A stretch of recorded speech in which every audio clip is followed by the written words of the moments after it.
নমস্কাৰ বন্ধু বান্ধৱীসকল, পুনৰবাৰ স্বাগতম জনাইছো আমাৰ এই ইউটিউব চেনেলটোলৈ। বন্ধু বান্ধৱীসকল, অসম চৰকাৰে যি 5 বছৰৰ ভিতৰত 2 লাখ চৰকাৰী চাকৰি দিব, ক'ত কিমান খালী হৈ আছে, মানে কোনটো ডিপাৰ্টমেণ্টত কিমান খালী হৈ আছে আৰু আটাইতকৈ বেছি কোনটো বিভাগত খালী হৈ আছে, সেইটো বিষয়ে আজিৰ এই ভিডিঅ'ত আমি আলোচনা কৰিম। যদি আপোনালোকে এতিয়াও আমাৰ চেনেলটোৰ লগত জড়িত হৈ থকা নাই, তেনেহ'লে ছাবস্ক্ৰাইব বাটনটো ক্লিক কৰি আপোনালোকে আমাৰ লগত এতিয়াই জইন হৈ থাকক। লগতে আপোনালোকে আমাৰ হোৱাটছআপ গ্ৰুপতো জইন হৈ থাকিব পাৰে। লিংকটো ডিছক্ৰিপশ্যন বক্সত দিয়া আছে, কিয়নো আমি হোৱাটছআপ গ্ৰুপত বিভিন্ন ধৰণৰ অফিচিয়েল ন'টিছবোৰ আমি শ্বেয়াৰ কৰি থাকোঁ, লগতে বিভিন্ন ধৰণৰ চাকৰি ন'টিছবোৰো আমি শ্বেয়াৰ কৰি থাকোঁ। তেনেহ'লে পলম নকৰাকৈ আমাৰ হোৱাটছআপ গ্ৰুপত জইন হৈ থাকিব পাৰে। তেনেহ'লে আজিৰ এই ভিডিঅ'ত আমি পলম নকৰাকৈ আৰম্ভণি কৰোঁ।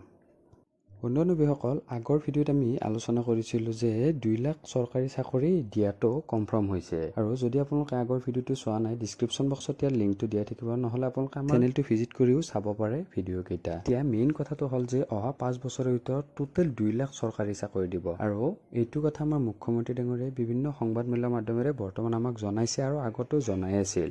এতিয়া চৰকাৰী চাকৰি বুলি ক'লে আপোনালোকে বিভিন্ন ধৰণৰ কথাবোৰ মনত ৰাখিব লাগিব, কিয়নো চৰকাৰী চাকৰি বুলি ক'লেই আপোনালোকে কঠোৰ পৰিশ্ৰম কৰিব লাগিব। প্ৰথমতে আপোনালোকে ভালদৰে পঢ়িব লাগিব, লগতে কিছুমান স্কিল টেষ্টো থকা দেখা যায় বৰ্তমান, আৰু কিছুমানৰ ভাইভা হোৱাও দেখা যায়। গ্ৰেড 3 প্ৰথমতে আপোনালোকৰ ৰিটেন টেষ্ট এটা হয়, তাৰপিছত আপোনালোকৰ কম্পিউটাৰ টেষ্ট বা স্কিল টেষ্ট এটা হোৱা দেখা যায়। আৰু গ্ৰেড 4ৰো তেনেকুৱা ধৰণৰ প্ৰথমতে ৰিটেন টেষ্ট হয়, তাৰপিছত এটা অৰেল বা ভাইভা টেষ্ট এটা হোৱা দেখা যায়। সেইবাবে আপোনালোকে কঠোৰ পৰিশ্ৰম কৰিব লাগিব, ৰিটেনতো লাগিব, লগতে আপোনালোকৰ যি নেক্সট লেভেলৰ টেষ্ট হ'ব সেইটোতো আপোনালোকে ভালদৰে পাৰফৰ্মেঞ্চ কৰিব লাগিব। আমি কিছুদিন আগতে আলোচনা কৰিছোঁ যে হেল্থ ডিপাৰ্টমেণ্টত 33,000তকৈ অধিক পদ মুকলি কৰা হ'ব। যদি আপোনালোকে ভিডিঅ'টো চোৱা নাই, তেনেহ'লে আপোনালোকে ডিছক্ৰিপশ্যন বক্সত দিয়া আছে, চাব পাৰে। আৰু কিছুদিন আগতে আমাৰ শিক্ষামন্ত্ৰীয়েও জনাইছিল যে প্ৰায় 75,000 টেটৰ চাকৰি ওলাব, মানে শিক্ষা বিভাগতো 75,000 চৰকাৰী চাকৰি ওলাব। এতিয়া কথাটো হ'ল যে এনেকৈ আপোনালোকৰ 1 লাখ চৰকাৰী চাকৰিৰ এডভাৰটাইজমেণ্টৰ যোজা চলি আছে। আৰু ADREৰ বাবেও আমি প্ৰায় 20,000 পদ ভাবিব পাৰোঁ, কিয়নো গ্ৰেড 3 গ্ৰেড 4ৰো বহুত পদ খালী হৈ আছে। যদিও চাকৰি দি আছে, তথাপিও গ্ৰেড 3 গ্ৰেড 4ৰ বহুত পদ খালী আছে বিভিন্ন ধৰণৰ ডিপাৰ্টমেণ্টৰ। আৰু আছাম পুলিচৰো নতুন পদ আহিব, অলৰেডি মুখ্যমন্ত্ৰী ডাঙৰীয়াই আমাক মিডিয়াৰ মাধ্যমেৰে জনাইছে। প্ৰায় 2,000তকৈ অধিক পদ আছাম পুলিচৰ ওলাব। এনেকৈ আপোনালোকৰ বহুত কেইটা ডিপাৰ্টমেণ্টৰে খালী হৈছে। এতিয়া আমি ক'ব পাৰোঁ যে আটাইতকৈ হাইষ্ট পদ খালী আছে শিক্ষা বিভাগত, তাৰপিছত হেল্থত খালী হৈছে। আৰু এইটো কথা মুখ্যমন্ত্ৰী ডাঙৰীয়াও আমাক জনাইছে। আপোনালোকে ক্লিপটো চাই লওক, মুখ্যমন্ত্ৰী ডাঙৰীয়াই কি কৈছে। এতিয়া ইভেন গভৰ্ণমেণ্টত এইবাৰে আমি ADREত আমি এনাউন্স কৰিছিলোঁ যে আমি 2 লাখ চাকৰি দিম, কিন্তু যেতিয়া আমি গভৰ্ণমেণ্টৰ ভিতৰত আমি ডিছকাশ্যন কৰিছিলোঁ 22,000 চাকৰি অকল হেল্থ ছেক্টৰত যাব।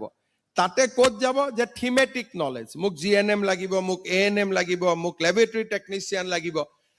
আমি ভাবোঁ যে 2 লাখ চাকৰি দিব, আমি ADREত আহিম।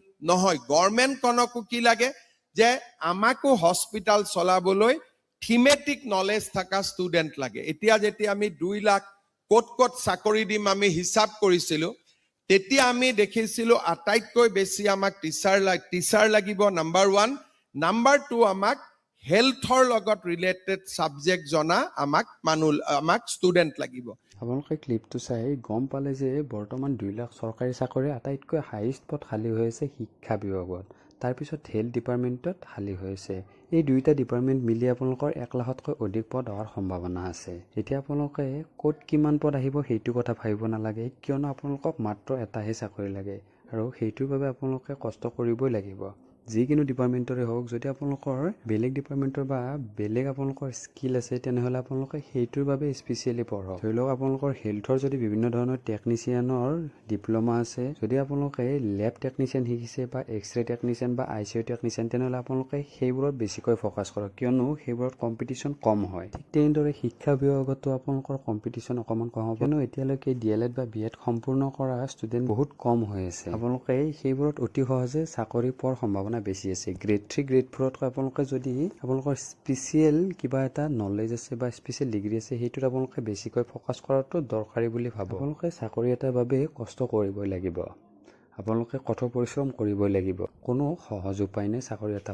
তেনেহ'লে বন্ধু বান্ধৱীসকল, আজিলৈ ভিডিঅ'টো ইমানখিনি আছিল। যদি আপোনালোকৰ ভিডিঅ'টো সহায়ক হৈছে, নিশ্চয়কৈ এটা লাইক কৰিব বুলি আশা কৰোঁ। তেনেহ'লে আজিলৈ ইমানখিনি আছিল। পুনৰবাৰ আপোনালোকক নতুন ভিডিঅ' এটাৰ সৈতে লগ পাম। আজিলৈ ইমান, ধন্যবাদ। জয় অসম।